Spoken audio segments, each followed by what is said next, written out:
Here are 20 interesting features on the 2023 Audi Q4 e-tron.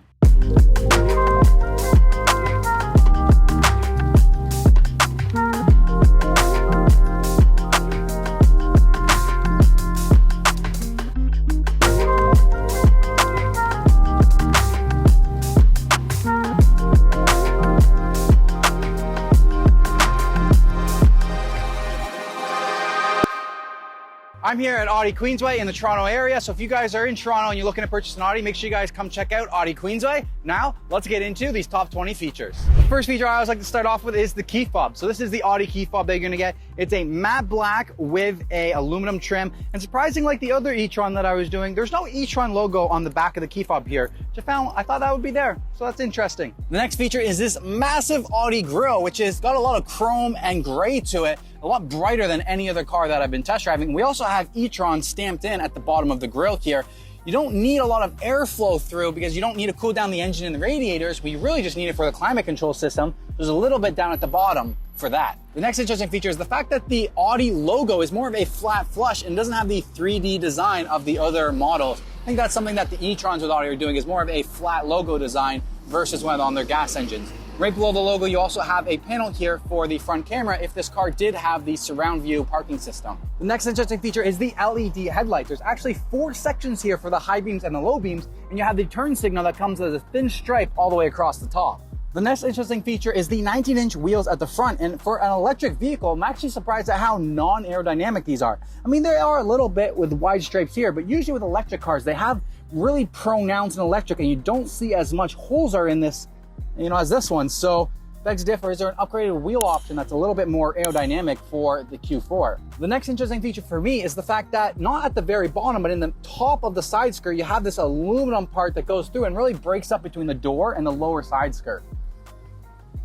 When you come up, you also have the aluminum trim along the window surround, but only at the bottom and not the top of the window surround that you'll find in a lot of other cars and models. And then you have the aluminum roof rails at the top that kind of make it like 3 striped lines of aluminum across the side. The next interesting feature is the fact that the rear taillights go across the whole trunk area with one long red beam at nighttime. Right above the rear diffuser, this aluminum rear diffuser, you also have e-tron stamped into the rear bumper. So you're always gonna know which Audis are electric when you see e-tron stamped in everywhere. That is the next interesting feature, the fact that you can wipe your foot at the bottom and the trunk's gonna open up for you.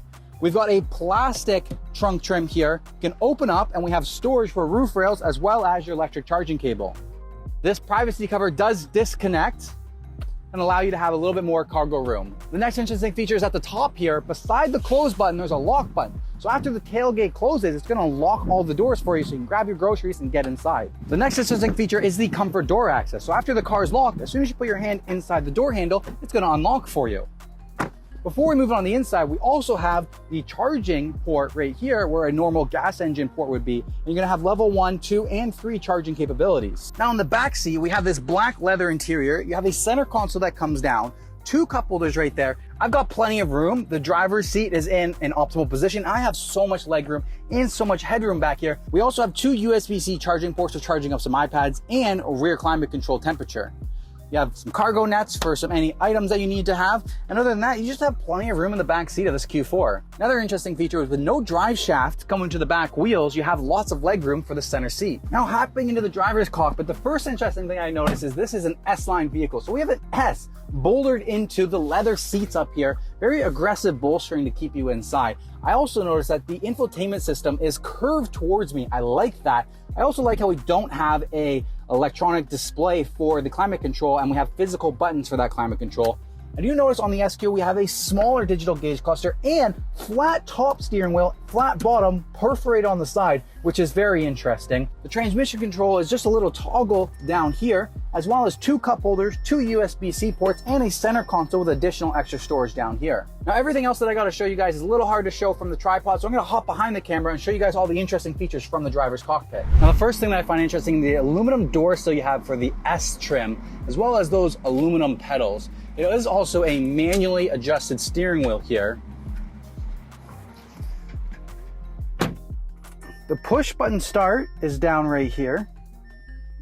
This is how you turn on the vehicle. This flat top steering wheel with the perforations on the side is interesting. Once the vehicle is turned on, all the lights turn on here for your gauge cluster. So you can adjust the view on this digital gauge cluster just by pressing this button right here.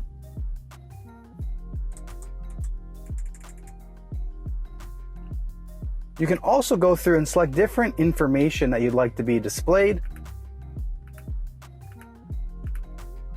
Click this button for adjustments and go back. And you also have your radio systems and your heated steering wheel on this side.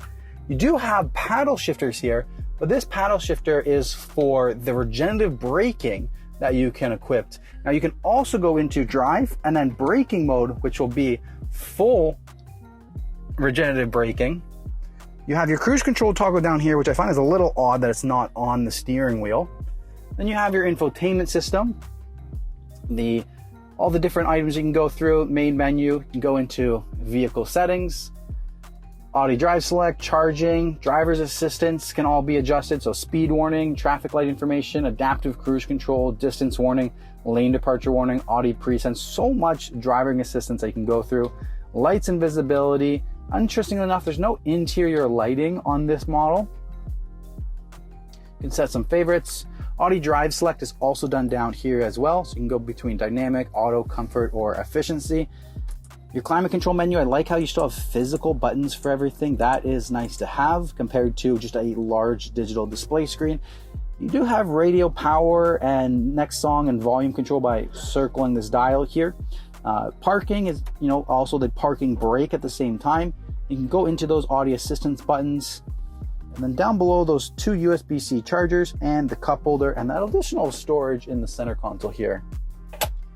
There's also a massive aluminum Audi trim along the top and an e-tron into the dashboard, and then glove box opens up just down there. Now, one thing I find interesting is your sunroof controls. There's no physical button for it. You're just wiping open and close. And there we go. We have the glass panoramic sunshade opening, stopped it, and reopening up that glass panoramic sunroof. On the door panel, this is your unlock and lock, your central door locks, as well as all of your window switches and your mirror controls down there. Does not look like this one has the memory save seat settings. I can't find a button for that anywhere. All right, so that's all I got on the inside. All right, thank you guys so much for watching. If you guys made it all to the end, please smash the like button, subscribe to the channel. Don't forget to check out Audi Queensway in Toronto if you're looking to purchase an Audi. I'll leave an email down below of the sales manager. Make sure you reach out to him and told him that you watched my video and you want to come buy an Audi. Thank you guys so much, and I'll see you on the next video.